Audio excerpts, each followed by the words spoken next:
You're listening to the Talking Headways Podcast Network. This is Talking Headways, a weekly podcast about sustainable transportation and urban design. I'm Jeff Wood. This week we're joined by Oregon Metro Council President Lynn Peterson to talk about her book, Roadways for People, Rethinking Transportation Planning and Engineering. Stay with us.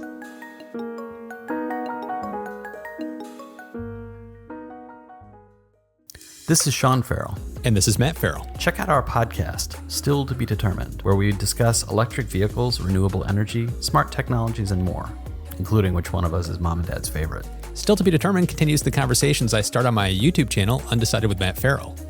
And I'm clearly the favorite. This is where I'm supposed to tell you that Still to be Determined can be found anywhere quality podcasts are found, such as Spotify. But since you are the favorite, why don't you do it? You just did. Oh, come on. Today's podcast is brought to you by our wonderful Patreon supporters, past, present, and future. We really can't thank you all enough for the support, whether you've supported for a month or over 5 years.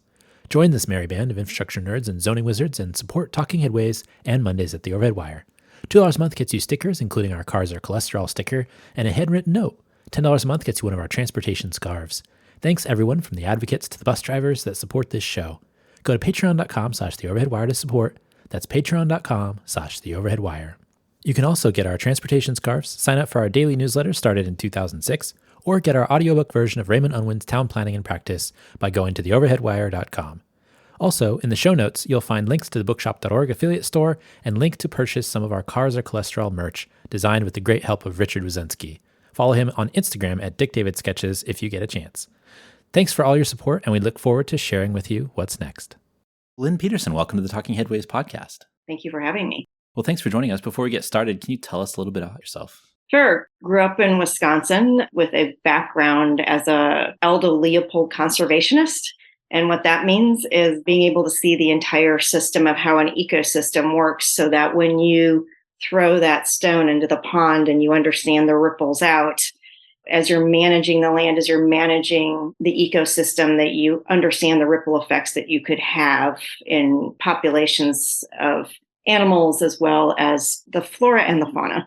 And so that's where my parents and that's where my entire family sat. And so as I grew into this engineer, suddenly things started not actually getting put together correctly, where one kind of is overruling that ecosystem approach, that system approach. And I spent my entire career trying to figure out, again, how to build a transportation project that builds community, not destroys community.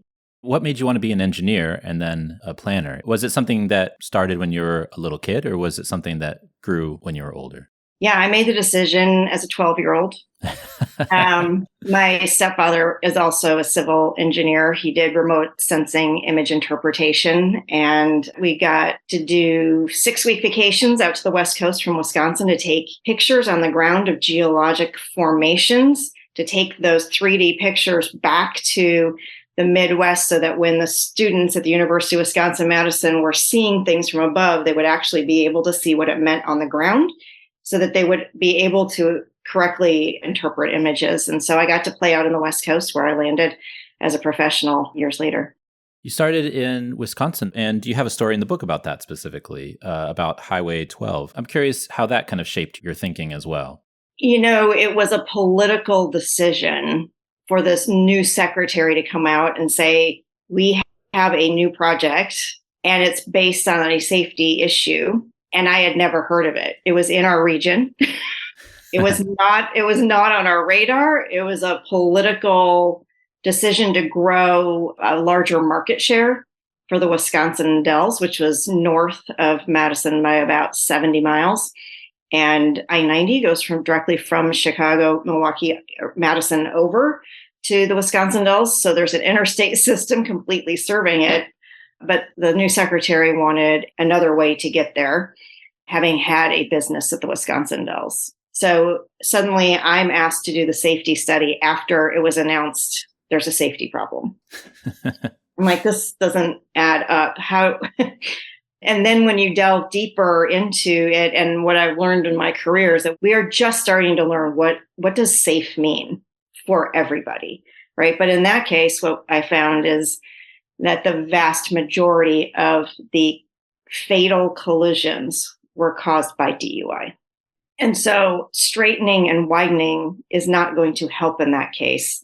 And it wasn't until years later when an actual medical doctor that oversaw the Oregon Safety Commission in the state of Oregon said out loud, you cannot engineer your way out of bad behavior. And it was the first time in my career that somebody had given me permission to understand that I can't solve everything as the engineer. There are other people, there are other partners that you need to bring on to make sure that you reduce those risk factors and make everybody safe. It's not all on you, but you need to involve them.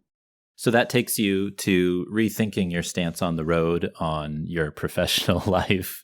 I'm curious about, how safety has evolved a bit since that time and your thinking on it specifically, especially when you were kind of thrown into the situation where you had to prove safety after safety was used as as a cudgel almost for building a road. Yeah. Delving into the definition of safety really means that you have to delve into what it means for each community along a roadway. And that is really about land use and context and culture and how people are actually using the roadway, and also data, right? For a very long time in our planning studies around roadways, we would collect very little information until the last 10 or 15 years on actual pedestrian fatalities, pedestrian collisions, bike fatalities, and really dig in and why did that happen?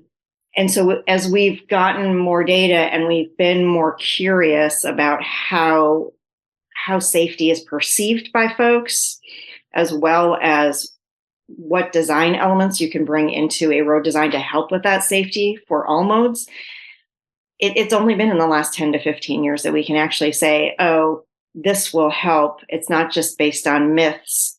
For instance, on Highway 12, well, if you widen it and straighten it, that should make it safer. Make people go faster. it makes people go faster. And in those days, I haven't kept up on this, but insurance companies really like higher speeds because you actually don't survive, right? Oh. At lower speeds, you end up with a physical problem. You've survived, but it's a long-term recovery or a long-term disability. And so back when, there was no motivation for anybody to actually delve any deeper. You wrote the book about the way that we can rethink roads, and I think safety is a part of that. I'm curious, what you went into the book thinking that you wanted to accomplish. There's a lot in there. There's new systems that people should be following. There's new thoughts on guidebooks, new thoughts on how we should think about equity and those types of things. But when you first sat down to write this book, what was kind of the impetus and why did you go the direction you did? We called it Roadways for People, so that we center people at the heart of the conversation. And that's really what the last part is. It's rethinking, planning, and engineering, right? If you center people and community, then you're looking at a greater ecosystem, as we just discussed with the Elder Leopold habitat and ecosystems. You're looking at the community as a whole, not just a congestion or safety problem at this one point. And there's usually a bigger reason why there's a safety or congestion problem at a point that does not have to do with the actual geographic point. It has to do with how people are using the system around it. And if we are not curious about the neighborhood, the community, the impacts of affordability of transportation or the impacts of affordability of housing and where people live and where they need to get to, then we don't actually understand the full range of problems within a community that they're facing, the barriers that they're facing, and we don't come up with a wider range of solutions. So we can either isolate communities and reduce their ability for opportunity, economic, health, everything. We can reduce that by isolating them and making it more unsafe or more congested, or we can figure out all the ways in which we need to improve for the people living in the community, right? A lot of what we get into the mindset as an engineer is this is the asset we own. This is the road we own. This is the interchange we own, and it's congested. And so my responsibility is to widen, straighten, make larger, channelize, give more signage, just right there. But as the secretary of Hawaii DOT said when we did a training about 5 years ago for 100 engineers and planners in Hawaii DOT, he said, guys, I've made a huge mistake. When I came back to Hawaii DOT from the private consulting, I noticed you all were using Google Maps to design your projects. And I told you, get in your car and go visit your project, go drive through your project. But that was a mistake. I should have told you to go walk through the project. I should have told you to go bike. I should have told you to take transit and make observations about how people are using the system, right? Because your perspective as being able to cross a street is so different than just driving through the intersection. So it's really just, again, centering people. I really like that. And I think that there's a number of discussions in the book about centering people, especially in places like in Baltimore and in New Orleans, where, ultimately the projects that you're doing outreach and community input for aren't really finished, or they're not moving along, but something happened in between that made the community trust that the process would be okay. And the same thing with a place like 82nd Avenue in Portland, where the road was given back to the region by the state. And there is a whole community of folks, the Apano folks, the Asian community there, the Jade District, that creates a discussion about how that road should be designed, how that road is used. I think that's really fascinating too, thinking about those processes and how that focuses on people and not just a transportation project. Exactly. The planning process that was started on 82nd started with community members feeling safe enough, and we'll get into what that means, to articulate what their needs were within that corridor, whether they were small business owners or whether they were kiddos getting to school. But 82nd Avenue in Portland is the highest transit ridership line in the entire region. And so there's all these transfers that are going on east to west, north to south. So just crossing the street as a transit user or just needing trees to provide shade were huge issues within the community.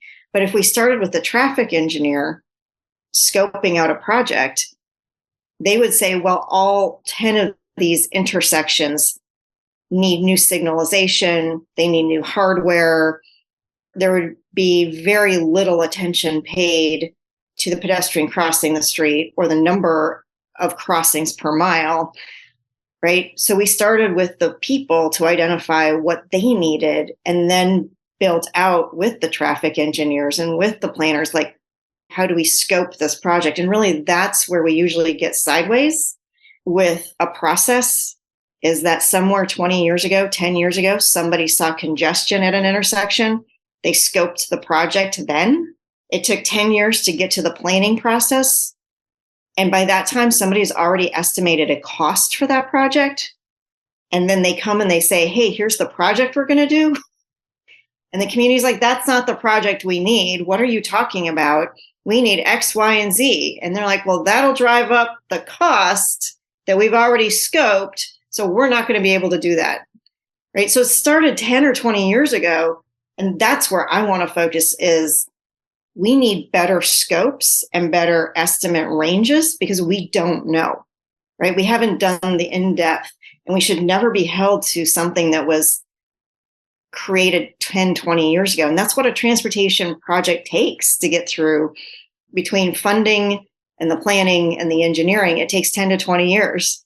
So we should never be set into a scope that was created 10, 20 years ago.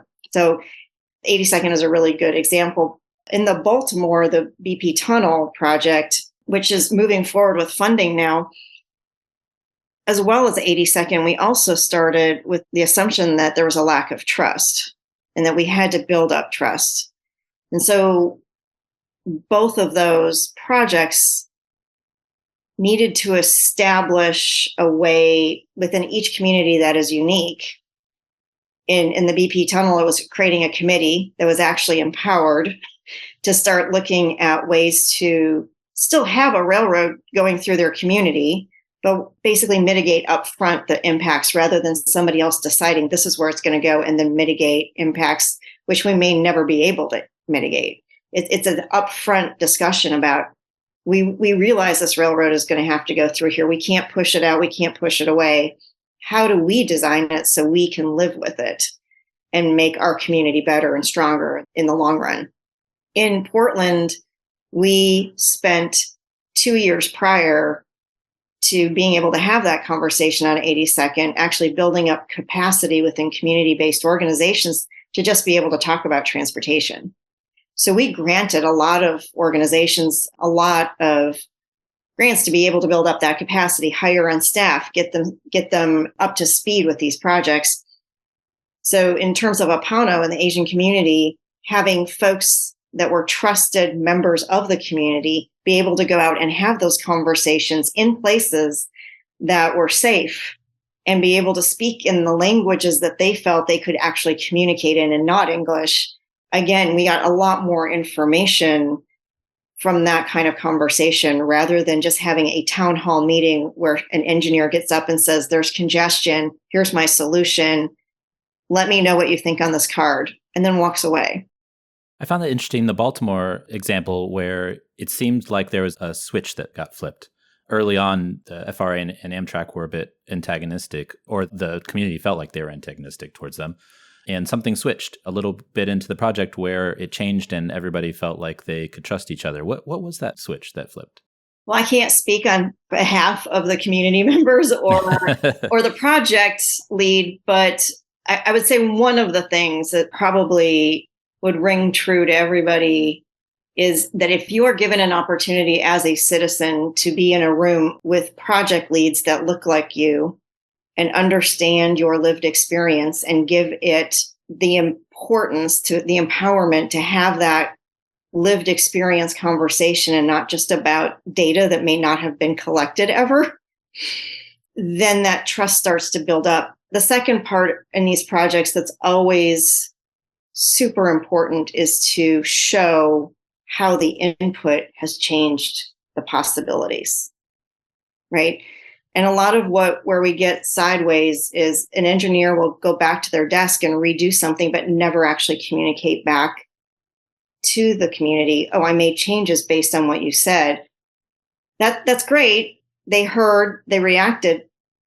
But as we point out in the book, there's a learning loop to every part of the process that you make assumptions going in, but you have to test those assumptions. And sometimes it takes 2 or 3 times or more with a committee, with a community to show them that you've listened, but you might have not heard or understood their lived experience. So you really need to think about it as testing your assumptions.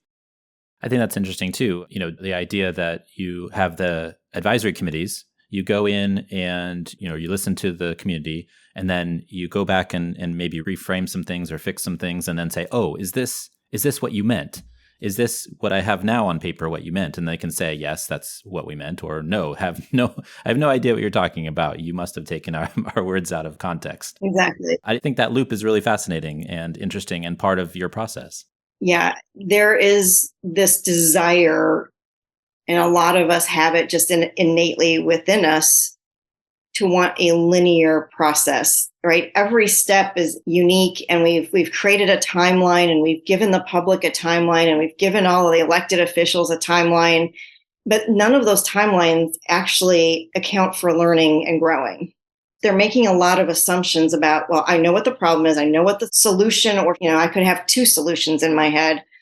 But once you get into it, you're going to find that there is a larger problem that requires a lot of partners and a lot of listening for understanding. And that's sometimes where we get sideways because we've made promises as the transportation professional. I can get this project on the ground for you in 18 months. It's simple, but having no idea that they just walked into a community that has been traumatized by simple projects that don't actually benefit them at all for decades, right? We have to be open to understanding what's going on in the community and what we're stepping into. No 2 interchanges are the same. That reminds me of the discussion we just had about capacity building and thinking about capacity building, because when you're talking about 82nd Avenue specifically, you have to build the capacity for folks to have those conversations. And it's something that I think that the DOT is actually starting to do a little bit as well, where for the infrastructure bill specifically, for all that funding is going out, all the small communities that don't really have capacity to apply for grants they probably need, what if we help you? What if we, figure out a way to get you some help in, making these grants? So I appreciate kind of the long tail of capacity building in that respect. And I think it's important for the projects that you mentioned too, because there's so many places where if you have somebody local speaking the local language, it actually translates better, obviously, than it would if you go in and use a bunch of terms that nobody locally understands. And I think in New Orleans, the perfect example is, using the neutral ground, right? If you're from the area or you're in the area, you understand that. But if you're not from New Orleans, you probably would never have heard of that term before. Yeah, exactly. I think the amount of work in my day job as the Metro Council president, Metro has put a lot of time and energy to all of the things that we do, not just transportation, land use planning, but like waste management. We manage all the waste in the region. We've done a whole bunch of capacity building within community-based organizations just to have conversations about waste, because in multifamily complexes, they want to recycle, but they're not always given that chance. And they want to be able to voice that. They want to be able to take their recycling. And out of all of that work that we've done, we now have 3 members of the Metro Council out of the 7 that come from a community-based organization because they got involved and they got excited and they understood that it was a safe environment, and they're finding their voice as elected officials, not just as, a daily community-based organization advocate, not just as a resident, but also as an elected official. And you can see how when you create these environments and you allow for that learning to occur, the culture changes and is much more accepting about new ideas and lived experience. We had Duncan Huang up on the show from Epano a number of years ago. And when I saw that he became on the council, I was like, whoa, that's crazy. Crazy awesome is what I mean. Yeah, no, exactly. Crazy awesome. It's so cool to see advocates, start to step into that bigger role and try to make change in the communities that they obviously care about so much. Yeah. And I come from a similar background coming out of 1,000 Friends of Oregon. Again, learning how to go from being an advocate to an elected official is actually a quantum leap, right? Of learning in and of itself in order to push things forward, but be pragmatic at the same time. I mean, we are very, very large, very diverse region. And every single one of us has to figure out how do we push forward and not lose anybody in the meantime, right? You got to have people behind you if you're leading. Exactly. Well, so a couple of weeks ago, we had Greg Schill and Jonathan Levine on the show from the University of Iowa and University of Michigan, respectively. And we talked about the AASHTO Green Guide. We talked about kind of the legal landscape that baked that guide into court systems and stuff like that. And in your book, I found this really fascinating. You suggested that engineers that follow these guides without context open themselves up to greater liabilities, whereas a lot of these organizations use the guide as kind of a crutch, almost as a legal savior to a certain extent. Do you think it's possible to kind of strip ourselves out of that 100 years of legal opinions that have kind of buried mobility in the transportation landscape? There's not just the legal system, right? There's all of the state administrative rules as well. When you think about system development charges that apply to development that are based on reducing the level of service as development occurs, right? So we have these things baked into a lot of different parts of our policies and our laws.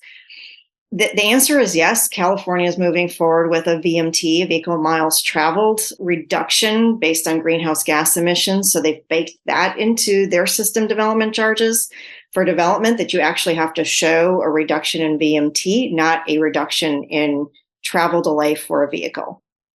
So it's starting to change.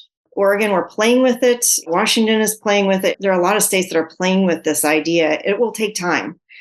But I think the most important thing for a planner and engineer is that if you talk to any of your city attorneys or the state attorneys, they will tell you that they can only defend you successfully if you actually went out and understood the context of your project.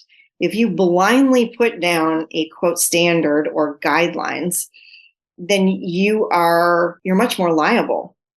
And you have to document that you went out, you understand the context. You have to document that. And to me, that documentation should be almost like journaling, right? What did I learn from going out into the community? What did I see?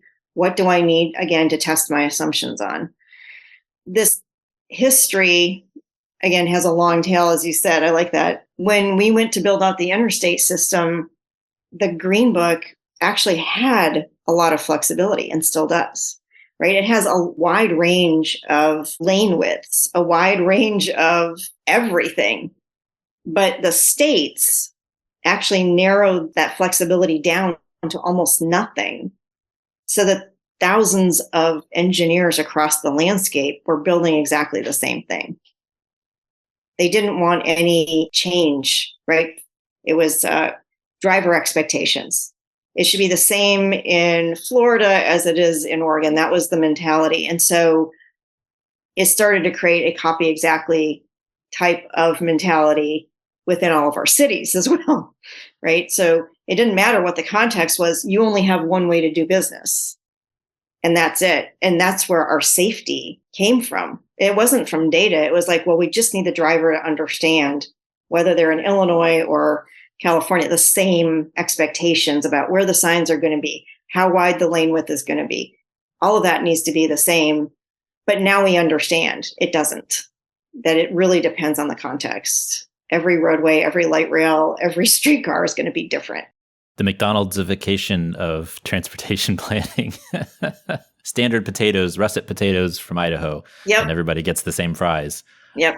Yeah, I feel like I've been frustrated by the guidebooks over time. And I don't know, maybe it's because I'm trained as a planner, and maybe it's because you mentioned this in the book, that there's a difference between planners and engineers in certain ways that they think, and the big picture stuff versus, and the dreaming, obviously, that planners can do sometimes, versus kind of the standards and practical implications of, putting down roads, et cetera. But I just get frustrated by it. And I feel like I've had a lot of conversations about it, but I never really come to a satisfactory, we're going to change it and it's going to be better answer. Not that I was asking you that question, but just, that thinking, like, I need it to change. I need these 40,000 people to live each year, right? I need, a better way to go about things. And I feel like there's a general frustration from advocates, but just generally about that.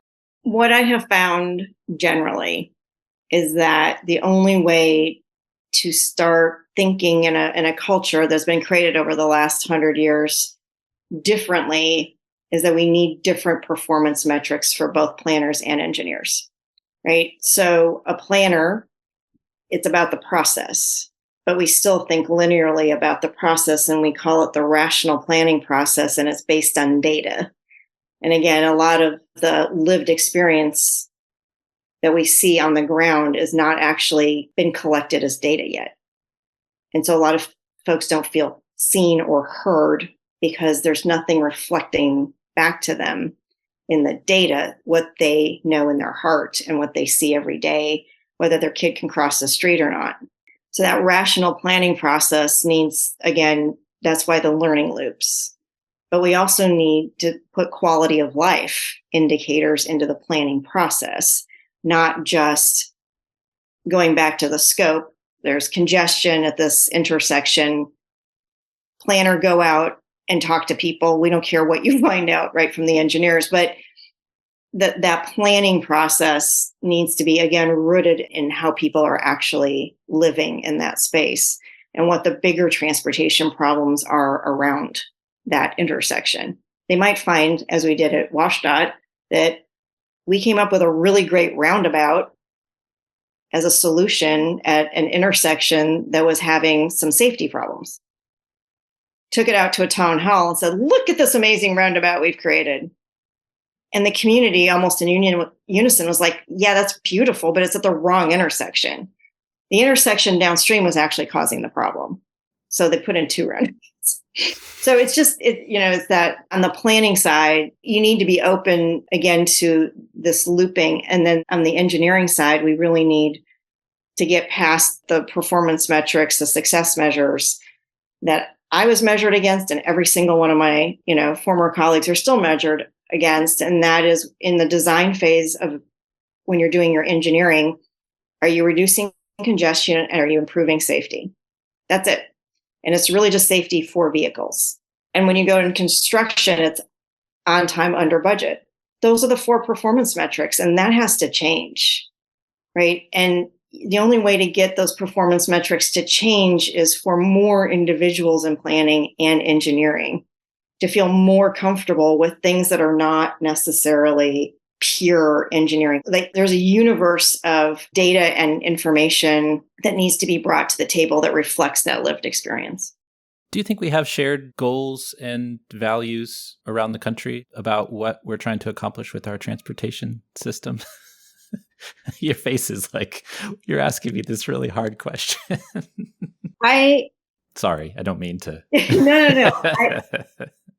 I think that there is obviously more and more interest and more of an awareness that we have less understanding, especially in urban areas, of the impact of a transportation project. And I think more and more people are getting curious about what does that mean to actually have success? What does success look like? Where I think we get crossways with each other is when we actually don't create that Venn diagram of where do we have overlap, where do we actually all care about, and start from that seed and then build out, right?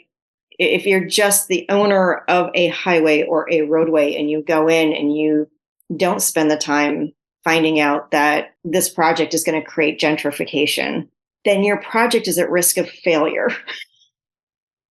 And so we need to figure out as a society how to start that conversation and not just make the assumption that we don't have anything in common.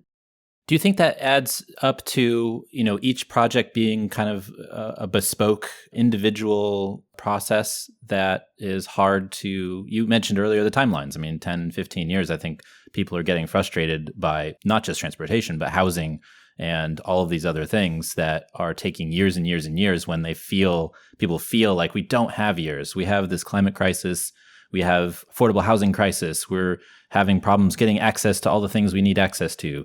The timelines are getting longer and the processes are getting longer. It's important, obviously, but I think that that's kind of something that comes up as well. Yeah, and I don't have a study, but I have a lived experience that the majority of the projects that take longer are because they start out wrong and fail. And that goes back to your scoping discussion too, thinking about how, if you're a highway department, for example, and you scope a project, like you said, 20 years ago or so, and it's, $50 million, and then you go back to the community and say, okay, well, this is our project. And then you tell the papers, this is going to cost $50 million. And then the project changes and it costs $100 million. Instead of rescoping ahead of time and not telling the folks that it needs to change, you're going to get hammered from all sides on that project, whether it's a transit project or a sidewalk project or a road project, it doesn't matter. But those processes that you've laid out actually lead to better projects, maybe shorter projects as well. Yeah, I believe very strongly in a risk assessment model.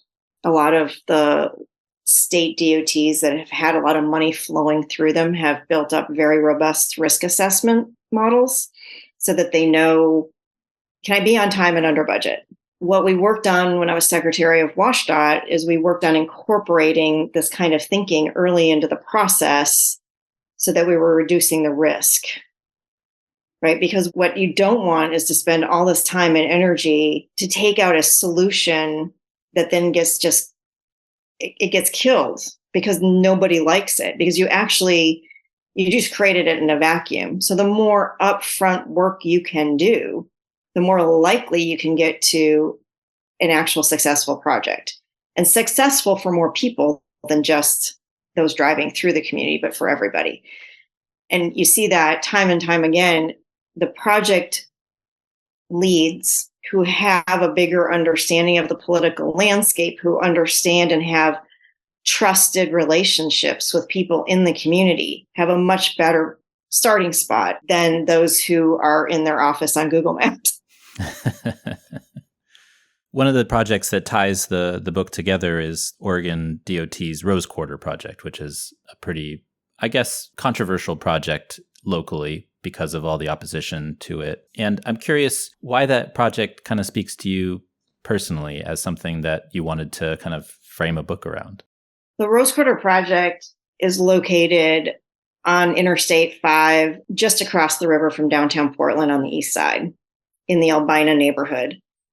It is an area that was once prior to the interstate going through, a thriving Black community. The interstate split the community in half, right? Isolated parts of it, but then also because of our use of the word blighted and tax increment financing, we devalued the land, what that land value was by calling it blighted. Then the region ended up building a lot of public infrastructure, a convention center, the Blazer Stadium, the Coliseum. They worked with a hospital that took out blocks and blocks and blocks of housing and still didn't use it all and just left it vacant for decades. And all of that trauma lives within that area or has moved out because we as a society did not allow for intergenerational wealth to occur by devaluing that land and not giving people really the worth of what the community really was. So there's a lot of work going on right now to revision that area and bring community back. And at the same time, create intergenerational wealth. So those that are constructing the project, right, are people of color, and we are creating intergenerational wealth. That people who own the buildings are people of color to create intergenerational wealth. That the artists are coming and being able to generate intergenerational wealth. So it is all about trying to recapture, not a past moment, but recapture land that is actually quite valuable. The problem is it is the only place where we have 2 lanes in each direction on the interstate. It's very narrow. There's obviously a lot of buildings built up on each side, so you can't really widen it to the 3 lanes, which is our maximum policy for the region of 3 lanes in each direction. But there is actually a safety issue, not for fatalities, but just people driving too fast and doing rear ends and creating a lot of congestion at the narrowest point between 2 other interstates coming in. So all of that background is to say it's a hotspot of activity. It's a hotspot for visioning, but yet you still have the interstate separating the 2 parts of the community. And the question was how to use this project to reconnect. Because if you put a lid on I-5 at the same time, that you are adding what ODOT proposed is an auxiliary lane to help with the merge weave movements, reduce those collisions, reduce that delay. What happens on the surface then when you build this lid? What does it look like? Does it actually connect, or is it just another dead zone that we're creating, right? We want to create economic vitality. You want to create physical vitality. And the only way to do that is to be able to build across the lid with buildings where you are actually generating that kind of economic and physical vitality. So that was really the core of the issue, was could you build buildings on top of the lid? And who's going to pay for that? And the state said that Portland should pay for it, right? Oregon DOT is like, we're a transportation company. That's what we do. And so all this other stuff. Right. There was a legislator who said, I'm not personally responsible for the division within the community, with this interstate. Therefore, the state should not be held responsible for trying to reconnect. We obviously got past that. So right now, the project is in a pretty good spot in terms of the work. But why I wrote it into the book is it was literally, you were watching something come up to a failure point. And you could point out 100 times over in public settings and behind the scenes, you are headed for a failure because you're not listening. You're not listening to the full range of the complexity of an urban environment with the generational trauma that has occurred. You are not listening. And they ran right into a brick wall. We told them the brick wall was there, but the DOT just continued to want to proceed forward on timelines, saying, we heard you, but never actually changing the scope, never actually changing the solution set, and ran right into a brick wall. And we asked the governor to help sort it out. And luckily she did. Do you think that, this is a hard question, do you think that there should be expansions of roads in center cities? It depends, right? Because there are parts of our community that have been so underinvested in that they don't even have the basic infrastructure. And they would be clamoring for something that would be a holistic, but would also add capacity for vehicles. Because as we all know, major metropolitan regions across the entire country have built out for the car. There will be a time 50, 100 years in the future when they are well served with transit, but they're not all there yet. And so for us to say, oh, you shouldn't have a way to get to work. I'm not interested in giving you capacity. I guess I go back in a more holistic vein. What does capacity mean? Because there are hundreds of different ways we can add capacity, but you still need a basic road to run a bus. And if that basic road is not safe for pedestrians, why would anybody use the bus? So we need all of these things to complete the system and eventually get to a system that is what I would call every major arterial is an integrated corridor management, where you have your transit, right? You have your safe pedestrian walkways, you have your bike lanes, you have safe crossings, and there are a lot of them. That's all adding capacity as well. So to say we don't want to add capacity, we have to be very careful, I guess, about the definition and be aware that if you want to have a bus rapid transit system, you're still going to need to figure out how to add capacity, right? You're adding capacity by putting in a bus rapid transit system. Are you going to take a lane that's existing or build a new one? That's up to the community to decide. That should not be a value judgment ahead of time, because there are trade-offs that we all need to have that conversation about. So I never say never. I would like us to try everything but if it turns out that that doesn't get us all of the success measures met, then we need to be open to saying, all right, so what are we willing to do? How are we willing to manage this corridor? If we put in an additional lane, what does that mean? What's been the response to the community solutions-based method that you're suggesting in the book? What have folks told you about it in terms of how they feel it could be used for their projects? Yeah, it's been out there for a month and a half. So we're just starting to hear some things. And one of the more interesting comments I've gotten is, Lynn, I love this book, but we need more success stories in it.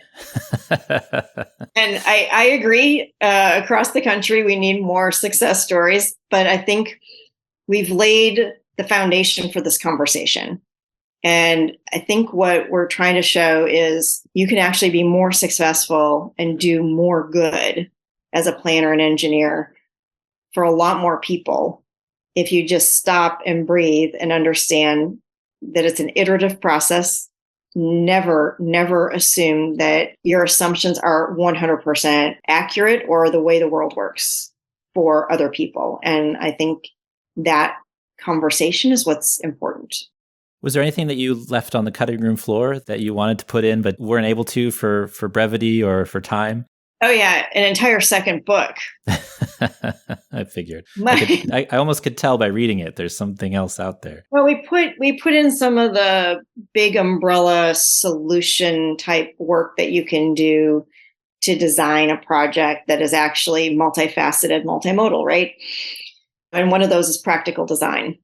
And a lot of what we get is what you were saying. Your most frustrating part of being the planner is getting into that engineering phase and being told, I'm sorry, I can't do that.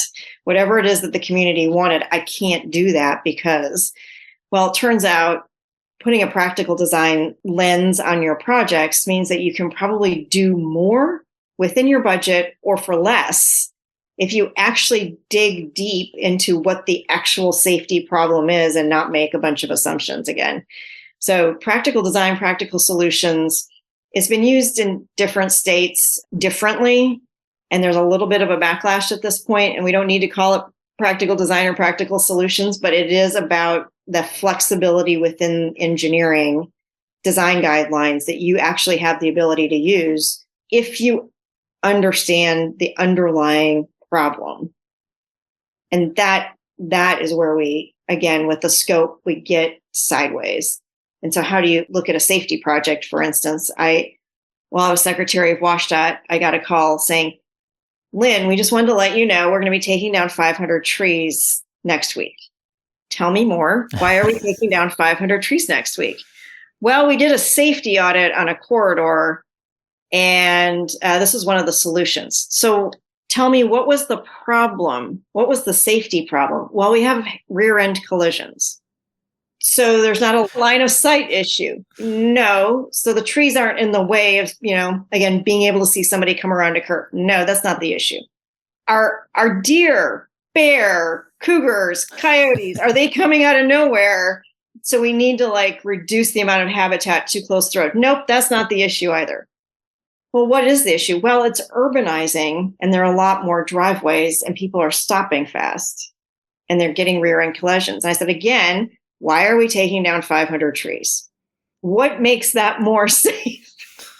So they went back and they decided that they didn't have to take down the 500 trees, and that there was a series of other things that they should probably do, like reduce the speed limit through an urbanizing area, and maybe some other engineering things, besides signage. Was the thinking that people would be able to turn into another lane because they wouldn't rear end? No, it was just the trees were there. It was a 2-lane roadway, and engineers really just don't want any obstacles on the side of the road. Yeah. But yet they weren't hitting the trees. Nobody was hitting the trees. That was not the issue. It was a rear end collision. So it's that kind of conversation that every project, small to large, what is the underlying problem? What have we learned from the community that shapes that underlying problem? And then how does the design of the roadway help or hurt? There was a story out of Los Angeles, I think last week, where they were going to take down 12,000 trees because they were trying to fix sidewalks. And I guess the tree roots were making it hard to be flat. It was an ADA accessibility thing they were required to by a thing that passed a number of years ago. $1.8 billion was supposed to go to it. But it seems ridiculous that you'd have to take down 12,000 trees for sidewalks. There's got to be another solution. So, a lot of this is interesting because of the solutions that people come up with in their minds that they think are the correct ones. But I mean, for me, taking down a tree, that's as someone who cares about the trees. In front of my house, actually, maybe a couple of years ago, right after Thanksgiving, a box truck came by and hit a ficus tree in front of my house, and they had to take it down. It was a nice old, and ficus trees are notorious for 30 years and they're done. But it was just sad. I had to walk outside. I saw there was a crack in the center of the tree, and had to call the city to come in and tear it down because it was a danger. If I could have saved it, I would have tried. But it just, those types of things just make me upset. So when you talk about 500 trees, 12,000 trees, anything like that, there's got to be an answer, because you're not going to get replacement for that. And this is maybe a different conversation than engineering conversation, but no, it's part of the design of a project, right? When ODOT asked the community initially, before we did a deep dive into 82nd Avenue, they worked with the community just to do a quick, what could we do to help you? We hear that there's a safety issue. We hear that you need a better environment. And they said, just plant trees. That would be our number one thing that we would ask. It is so hot out there waiting for the bus. It is so hot walking to the bus. It is so hot walking to the local business. Just plant trees. And they said, absolutely not. The maintenance of those trees, we don't have the money for. Didn't even go into what would a public-private partnership look like with the community. Just flat out answer no. That's where we get so sideways with each other. We actually do value very similar things in our own communities. But when it comes to our work, we're not taking our human perspective into work. We need to start doing that. Well, I'm sure when they go home, they have a very pleasant place that they walk their dog that is tree lined. Everybody deserves that. Yeah. How do we value that? Yeah. Well, the book is Roadways for People, Rethinking Transportation Planning and Engineering, Lynn Peterson with Elizabeth Dorr. Where can folks find the book if they want to get a copy? Island Press is the publisher, and you can find it on there. It's also on Amazon. Nice. There's IndieBound and Bookshop, bookshop.org, local, you can go and get it from your local bookstore, or you can tag your local bookstore in your bookshop order if you're too far away from one. I'm sure that they have it there. They've had all the other Island Press books. If you go into your local bookstore and ask for a book, they'll actually order it for you, which is good. Not that I, haven't used Amazon on occasion, but go local. Lynn Peterson, thanks so much for joining us. We really appreciate your time. Thank you. It's been a pleasure.